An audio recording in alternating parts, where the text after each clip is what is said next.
Good morning, this is Jake with Rawutah. The sun just came up over the mountains of Zion to my right, and I'll show you that in a second. But I wanted to show you the front yard first on this video so you can see the fruit, and it's starting to produce. You can see right here we've got the peaches, and then along the border of the front yard, what I did is created a keyhole to where the larger trees are towards the back.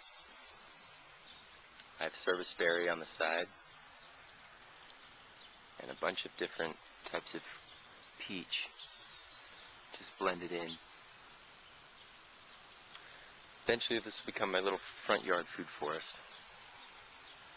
And then we've got raspberries planted along this wall. Some more gooseberries right there. And then as we come through the gate into the backyard, I'll show you. On the other side of the fence, I planted blackberry. Let's see, Mondale just fell over. And this is kind of my little nursery. I've got a fig tree I'm getting ready to plant. But as you walk along the food path here, my goal is to be able to harvest food. So these are all blackberries, thornless.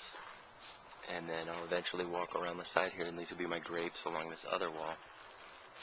But underneath this little tree here to my left, I'll show you I've got all my echinacea growing down under there. Just anywhere I can find a spot, I'm shoving food or herbs or whatever I can get. Okay, got to hurry around the yard, see if I can get it all in here. This is still waiting to get this bed finished. Just as I get money, I'm adding to the yard. I'm developing the whole yard at the same time, so it's taking quite a bit of money. I'm just doing it as I can. Still waiting to buy more soil to plant these blueberries as well, but they're just chilling, hanging out under here, seem to be fine.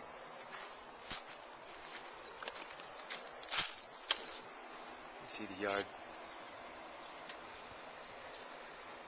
Blue Hopi corn's coming up real happily. Okay, so this is the bed that was just coming on in the last video. All the strawberries there. And surprisingly, or happily, the kales and the chards are not going to seed.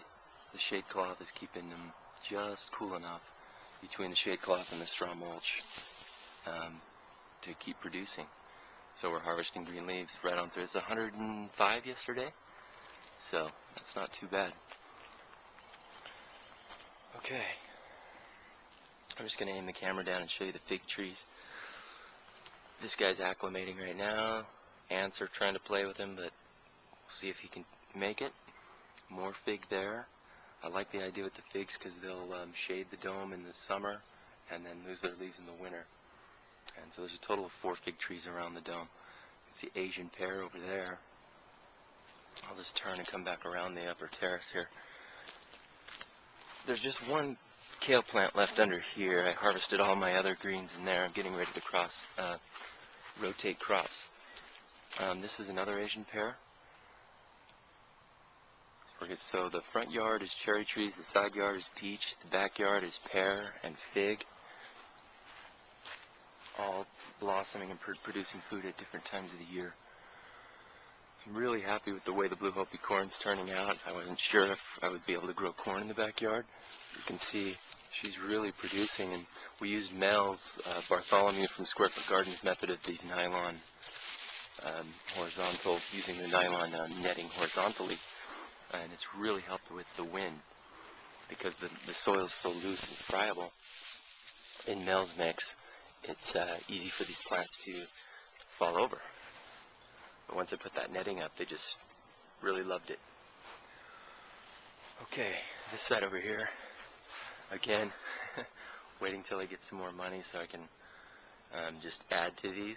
But instead of building soil, what I'm doing is gathering cardboard, and I'm going to do sheet mulching on these beds and create soil from cardboard and straw, and just throw some earthworms in there and let the soil create itself.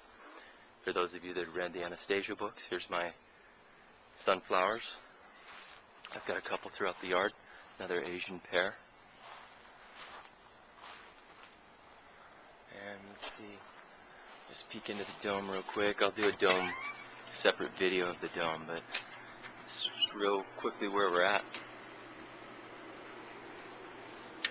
And we're about 7 o'clock in the morning right now, so the sun's not quite up and at its peak, which I like this the most. These are my goatees up on top. Hey guys.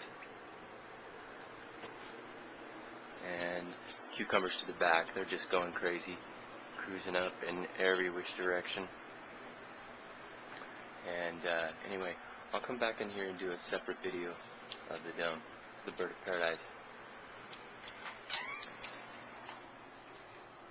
Okay, so as we get to the back, our guild that we've created for the back is the apple guild, and they're all doing pretty well. This little Anna apple produced about 25 fruits for us this year.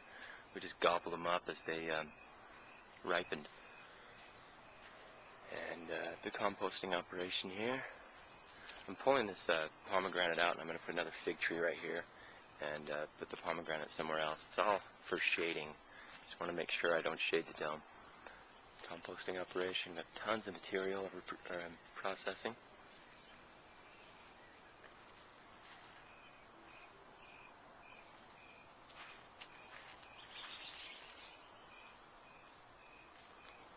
See the apple guild comfrey's coming in really thick.